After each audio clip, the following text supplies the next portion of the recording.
Greetings, friends. We are here doing a 6-2-2-2-2-2-2 for Eldritch Moon.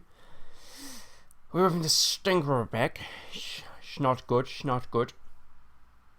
We are hoping to have something better. One day, Liliana. That's all I'm saying. Not yet. We've been killing it recently, killing it on stream. I think we've 3 of the last 4 drafts, all with black-white. Could have been 3. So, obviously, black-white's open here. The Ironclad Slayer. But I'm going to take the Ingenious Scab. Take the Scab, passing absolutely nothing. What a bad pack. So, first things first, please feel free to follow me on Twitch. Twitch.tv/SuperSimos65. Hope you'll enjoy the videos. Please do follow and like if that's something you enjoy doing. If not, that's fine. Don't worry about it at all, but please do. Got another stinker of a pack here, I'm afraid. Unsubstantiates kind of an unexciting second pick. I like Brazen Wolves more than Thermo Alchemist, even though Alchemist works better than the blue-red deck, which Scab is so strong in. I really like Extricator of Sin. Again, if you saw the stream, you'd have seen me drafting multiple Extricator of Sins in these black-white decks. However, it doesn't really go in blue-white. So I think the only picks are the Unsubstantiate and the 2 reds. I mean, you could take Prey Upon, but I'm not as high on Prey Upon as a lot of people are. I think I'll just take the Brazen Wolves. Brazen Wolves better than Thermo Alchemist. It's like being blue-red. Let's go. We kind of got Liliana. An Oath thereof. Well, it doesn't seem like we've been cutting anything. Green doesn't seem open, based on the fact the green card's the weakest. Probably going to take the Dragon here. Dragon works really well with Ingenious Scab and with Brazen Wolves, actually. Really good in the blue-red archetype. I really kind of like Abundant Moor these days. I think Abundant Moor's a lot stronger than I gave it credit for, but it's not strong enough to go into black for. We've seen 2 Slayers. Again, Slayer's great in this white-black deck I've been drafting the shit out of. Alchemist Greeting's good as well. Let's take Dragon though.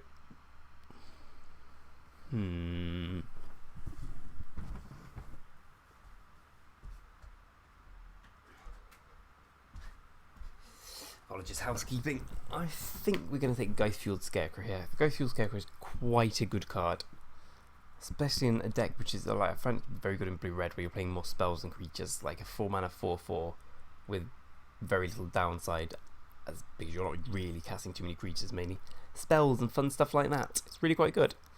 Let's take the Scarecrow. I think Fortune Favour's playable, not great. Other cards in this pack are all quite bad. My second Prey Upon, but let's take the Scarecrow. Come on, blue-red.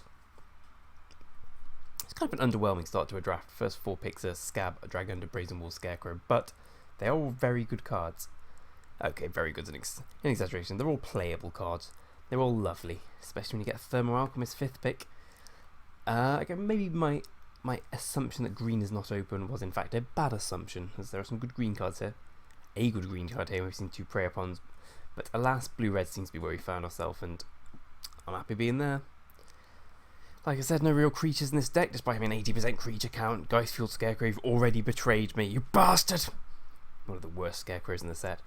So, Rise the Eldrazi is out. I'm keen to hammer in those drafts. Again, as is customary with all flashback drafts, I suck at them initially, and then I get kind of good.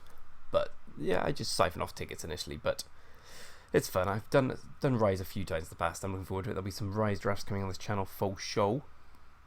I don't really speak like that. For now, let's just draft this sweet blue-red deck that's definitely going to get there, and we get a 6-pick Mercurial Geist or Liliana. I would take Liliana. My search for Liliana has been it's been unsuccessful, and to this point, Emrakul too, but I haven't set my sights on Emrakul. I'm just a Liliana fan. Ruthless Disposal. Yeah, I mean, what else do we take? Turn Aside for sideboard. Yeah, whilst that's an interesting sideboard option, I think Ruthless Disposal, I've come around on the card. I admit it's powerful. I think I'm going to speculate on a Ruthless Disposal. It's just so much stronger than Fogwalk. I don't like Fogwalk. I think it's crap. And Innkeep is great on the play in an aggro deck, otherwise it's kind of average. Ruthless Disposal it is. Board it. We could always go into black-white. Black-white's always open is what I've learned about this set. Or really we could. There's, well, maybe not black-white, but Liliana's Elite's very playable. It's probably the best card in the pack. I don't want to displace. So what's being cut? Haven't seen much red. We haven't really seen much of anything. I'm going to take Liliana's Elite. Liliana's Elite is a good card, especially in a creature-heavy deck like the one you want with Scarecrow. Oh wait, That being said, I'm still going to take it. It's pretty good. 3-1 Foul Bloods now, but Spontaneous Mutation is good in a good blue card, albeit not a spell. I mean, we really need to see where we're going with this. I don't really like the Reaver if we're not going red-black aggro. Cemetery Recruitment, it's not as strong as Mutation or Foul Blood. So Foul Bloods is the other pick here, obviously. I think I'm going to go for Mutation and just try and live the drive. Blue doesn't seem particularly open, does it? But I think black, whilst this is a good black 3-drop, 3-drops are kind of tell a penny. Let's go for Mutation, see if we can make it work. Well, we kind of did. I'm seeing blue-black more than blue-red here, to be honest. And Fortune's Favour's fine. Like, Brute goes well with Mutation, so does Fortune's Favour. Brute goes well with a lot of things. In this deck, I suppose Liliana's elite for 1, but Fortune's Favour kind of helps with that too. And it's fun. We're all having a great time. Take Turn Aside. It's playable. Other cards are not. Simple as that. So it looks like we're probably going to be blue-black, if I'm honest. The only good red cards we've seen are these two. And we saw an Alchemist Greeting, we took a Dragon over, and then red just really dried up. Blue-black medium strength zombies is a thing, I suppose. No Geezer and Giraffe, never lucky. No Liliana, never lucky. Not even an Emrakul. What else would I say? I'd take anything. I'd take anything. Wailing Ghoul. A Wailing Ghoul would be a good wheel here. I think one was open, maybe. Who knows? Ooh, Abundant Maw wheeling is a good sign. Okay, black seems open. Like Oath of Liliana's tenor bene, but Abundant Maw's a good card. Okay, so black does seem open. I wanted to address black here. I've had great success playing white-black, which leads me to assume that black's the best colour in the format. Okay, it's not. But I don't think black is anywhere near as bad as being made out. It probably is the weakest colour. I kind of don't want to pass a blue card even though it's this bad. Let's take it. Ooh, Turn Aside's good as a 14th pick. I think black is close to the other colours and it is being unfairly maligned by everyone, by which I mean it's being like it's always the last pick. Like black is just automatically being sidelined. I think that gives people drafting black quite an advantage, because if you look at my last few decks, I'm just picking up all the black removal late. Black's fine in pack 3. Black pairs well with white. Black pairs kind of well with blue. Black pairs well with all the colours actually. I think. Okay, it's not the strongest colour. It is probably the weakest colour. I just don't think it's weakest by so much as is being made out by just a lot of people I see playing. That's over. Let's take a Liliana's Elite. I think it's better than Nebelgast Herald if we're playing a blue-black deck. It could be huge. Could also not be. We're going to have to find some ways to get stuff in the graveyard if we're taking the Elite, but we've got a pack to do that. Two packs to do that. That's fine. I think 2 Liliana's Elite they are strong cards. A Collective Effort's a complete bomb, but we are miles away from white. Succumbs crap. Nebelgast's good. Cult is good. I think Liliana's Elite's kind of where we want to be. It gives us focus as well for the deck. And that focus suggests we take Dusk Feaster, I imagine. So Delirium. We've got Sorcery, Instant Sorcery, Artifact, Enchantment. We kind of make a Delirium start. In Fortune's Favour helps get Delirium. I mean, the other option at this point is Makura Geist blue-red, but I think our black cards are very strong. Disposal, more elite are strong, good quality cards. I'm kind of down on the Graph-Rat's Midnight Scavengers pad. I'm very up on Midnight Scavengers as a card, but the Graph-Rat's just not where I want to be. Like, unless I've got a Scavengers already. I don't want to speculate on the Graph-Rats. We could take Tattered Haunt, it's probably not what we want to... I think I'm going to take Dust Feast, or maybe it just is the Haunter. But it probably doesn't... We want things that die for Liliana's Elite, but Dust Feast, I'm going to take Dust Feaster. Okay. Well, here, let's take it. Enlighten Maniac. Enlighten Maniac's probably marginally better than Thraben Foulbloods. We've already got a lot of 3s. Like Lupine Prototype, apparently it's better than I think, and I think it's pretty crap, so maybe it's okay. Green looks good here. As I was saying about black being a good colour, well, not the worst colour, here are some pretty crappy black cards. I like the Foulblood, maybe it will wheel. Not a big fan of the Skirst deck. Let's take the Maniac and see where we go from here. Thalia Heretic Guitar. Oh, come on, this isn't fair. We could have had Thalia and Choke and Collective Efforts. Unfortunately, we do not. So I'm kind of thinking we take the Wailing Ghoul here, which is bizarre. Hear me out, though. Yeah, that's kind of my logic. Non-existent. It pairs really well with the Liliana's Elite. That being said, 1, 2, 3, 4, 5, 6, 7, 8, 9, 10, 11. It's got a decent chance of wheeling. I mean, what else could Slayer's Cleave is weaker? Spring Sage. Yeah, I mean, there's a chance it wheels. Not an insignificant chance. It's a pretty weak pack apart from Thalia. I think I'm just going to take Unsubstantiate, though. I mean, it works well with a Scab, it works well with big Liliana's Elites. It's just a useful card to have. I always like Disperse, and this is strictly better. Well, not strictly better. Disperse can return permanence, I believe. So it's either Angler or Certain Death. And yeah, the stick's not panning out as I planned, but alas, whatever does, I think we're just going to take Certain Death. Certain Death's perfectly playable. It's a good card. Grizzled Angler, perfectly playable. Not quite as good as Certain Death in this deck, I don't think. We have got two colourless creatures. We are lacking removal. But then again, it does have great synergy with the Liliana's Elites. Okay, with that in mind, I'm going to completely change my mind and go Angler. It's got decent synergy with our cards. Let's take it. There we go. That says, got the Wailing Ghoul. Kind of feeling like blue-black was not where we were meant to be now. I mean, now we've started seeing great white. Now we've started seeing good red this pack. Well, red was not open. And these are just some late red picks. And white was not open either, so I think we were meant to be blue-black from pack 1. It just hasn't really flowed this pack. I'm going to take the Ghoul, though. The Ghoul works well with the Elites. The Elites are kind of the stars of our deck, so we just need to make them as good as they can be. I think that's our route to victory. Tattered Horns is perfectly playable here. It's not a card I'm ever excited about playing, but it's pretty good here. Well, it's not pretty good, but it's a perfectly playable 2-drop in a semi-aggro blue-black deck, which is kind of what we are. Laboratory Brute's pretty good pickup. Let's get that in the deck. Take Inventory's not quite so good a pickup. So we didn't wheel anything good from the pack, but there wasn't much good to wheel, to be honest. It was just a Haunter. I suppose we take Succumb to Temptation and put it in the board. Ooh, maybe the Haunter was this pack. Let's take it over Summary Dismissal. So 2 Tattered Haunts, it's kind of interesting. It lets us go more aggro than we were probably planning to be. So the next pack's where we're hoping to wheel the Ghoul. Let's take the Supplicant here. It's unlikely because there was Spring Sage Ritual and the Slayer's Cleave, which no one ever picks. But Ritual is the only green card. Maybe a green guy will put it in his board. It's not a very powerful deck here, but it could have a nice little synergistic thing going on. We did not. The 3 weakest cards which wheeled, so let's just take the Slayer's Cleaver. So Scarecrow I'm less excited about than I would have been in blue-red, certainly. I'm going to take the Flash Flyer when we've got 2/2/1 flyers. Because now we are going creature-based with 2 Liliana's Elite.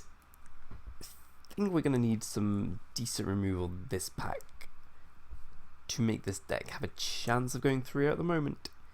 I think we need to play well and get lucky.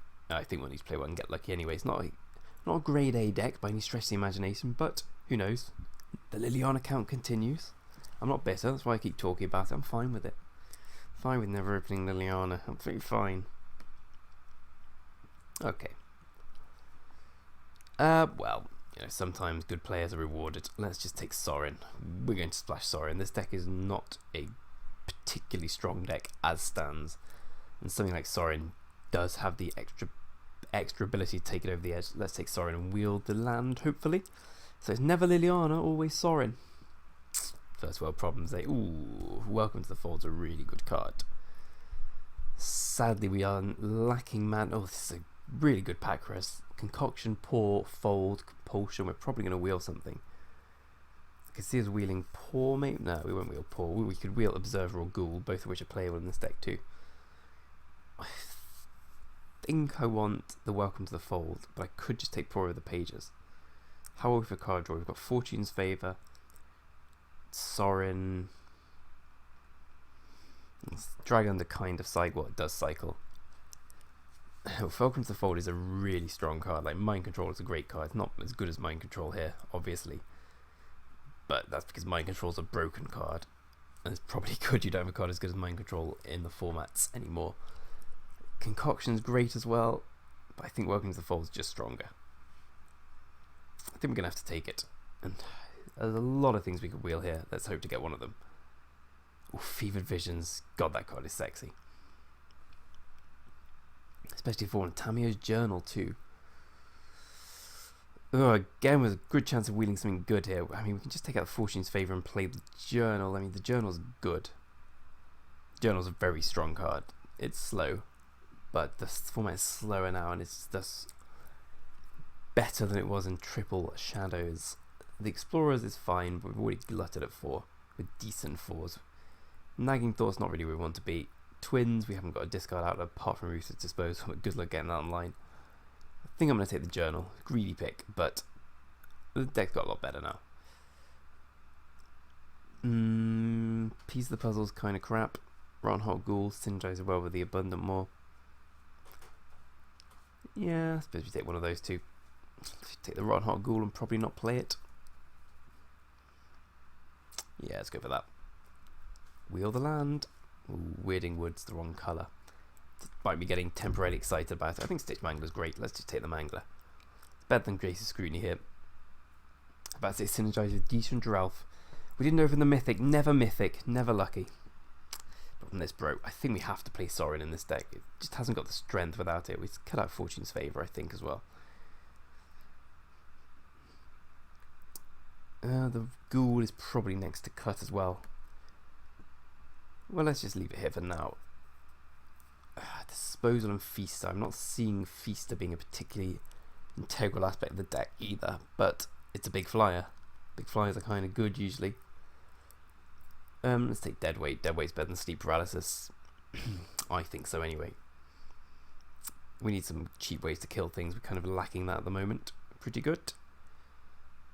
Can we wheel anything here? Probably not. Maybe Silent Observer, Macabre Bolts.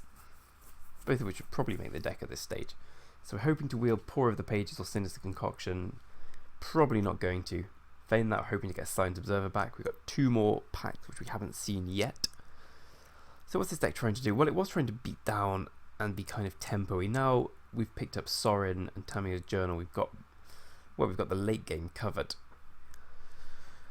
I think it's kind of just an average mid-range deck at the moment. Some bombs, some average cards. I like trying to find out whether I'm in the right colours at this stage. Here I'm undecided. Blue's where we're meant to be. Black, I'm not so sure. However, we have got a Forsaken Sanctuary here, which is a really good pickup, especially as there's one still to wheel. We're going to take the Sanctuary here. Good mana is great. I know we could take the Corpse Trawler, which would be kind of good in this deck with Liliana, actually. Ooh, we've got Liliana's Elite, Stitch Mangler. No, I'm going to take the land. Sorin's our best card in our pool. Let's make it so we can cast Sorin and hope to wheel the other land too. I mean, it's kind of close because that 4-drop is really good in this deck. Sorin's just a really good card. Let's just try and cast Sorin. If we cast Sorin, we're probably going to win games.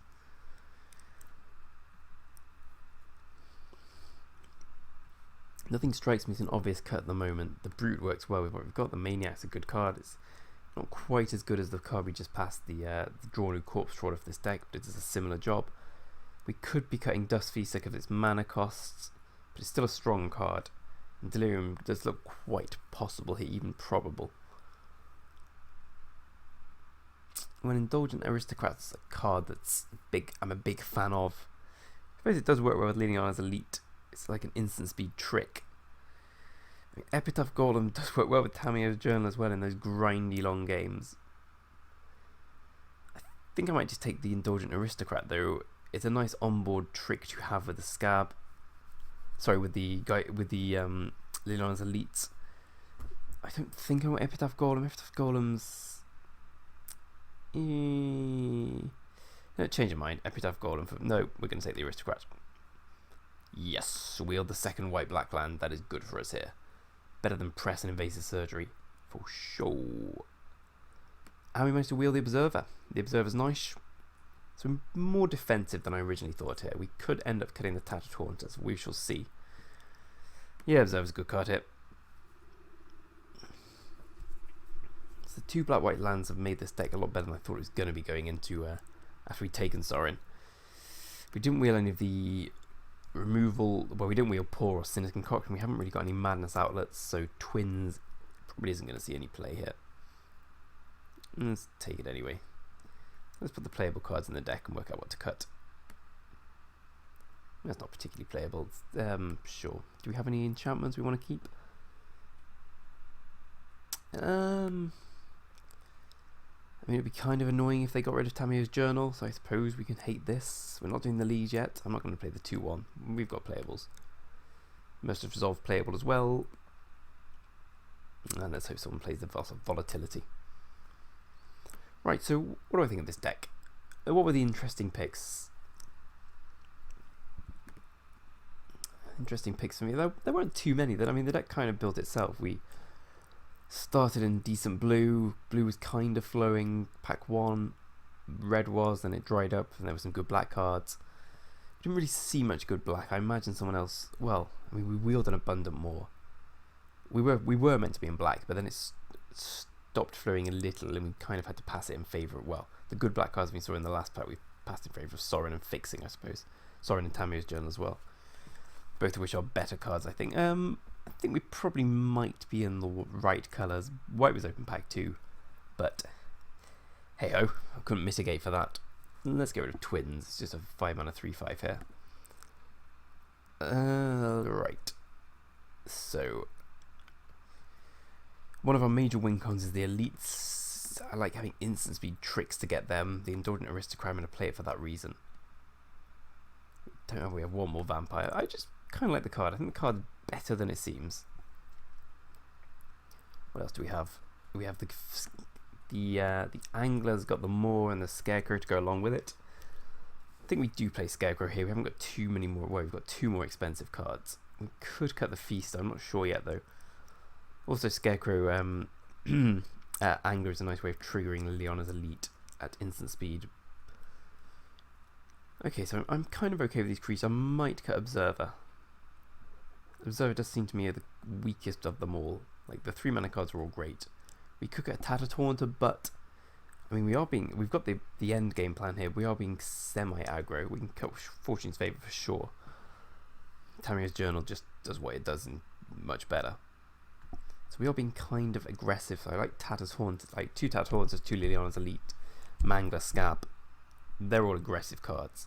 Ghoul is not an aggressive card. It means the deck is kind of at cross purposes. But I mean, we're just a standard mid-range deck. We've got beatdowns. We've got defensive cards. We've got Sorin and Tamiyo's Journal. So we don't need 18 lands, I don't think, here. I think we can play 17 and be fine with it. Do I want to play Turn Aside instead of Silent Observer? I don't think so. I think this is probably what I want to go with. This build here. Let's just see how likely we are to get Delirium one more time. So we could always mill an artifact. So artifacts, there are artifacts we could mill. Sorcerer, well, let's do it this way. Planeswalker, of course, a nice little type, although I hope that doesn't go to the graveyard. Sorcery, sorcery, sorcery. Enchantment, enchantment, instant, artifact. Random stuff with the Ghoul, random stuff with the Angler. Creatures quite easily with the Aristocrat and the Moor. Yeah, I think Delirium's looking somewhat likely. Maybe Dusk Feast. Dusk Feast is just, I think it's good enough for the deck. Okay, let's run it like this, and let's try and see the lands. What do we need early? Well, we need more blue than black, both early and late. I suppose the Dusk Feast is, it's the reason I'm a bit loath to run it, because it's double black cost in a mainly blue deck. But I think it's got the power level, and aside from that, we've got 2 white sources with these black-white already, so we're probably going to play 1 white source aside from that. So I'm guessing we want 8 blue, 1 white, and 6 black. That's kind of where I'm standing on it. So we've got, maybe we want 1 more blue on this black, so we've got 9, 7, 3. Yeah, 9, 7, 3. We don't need turn 1 black. Like, the Indulgent Aristocrat's not the biggest deal in the world to play in turn 1. Okay, I kind of like where we are with this deck. I mean, it's not a grade A deck at all. It's not as good as the white-black variants we've been crushing with, but well, what are we going to do? Didn't even open Liliana, only the bloody Sorin. Okay, I will see you all in round 1, hopefully for a lot of success.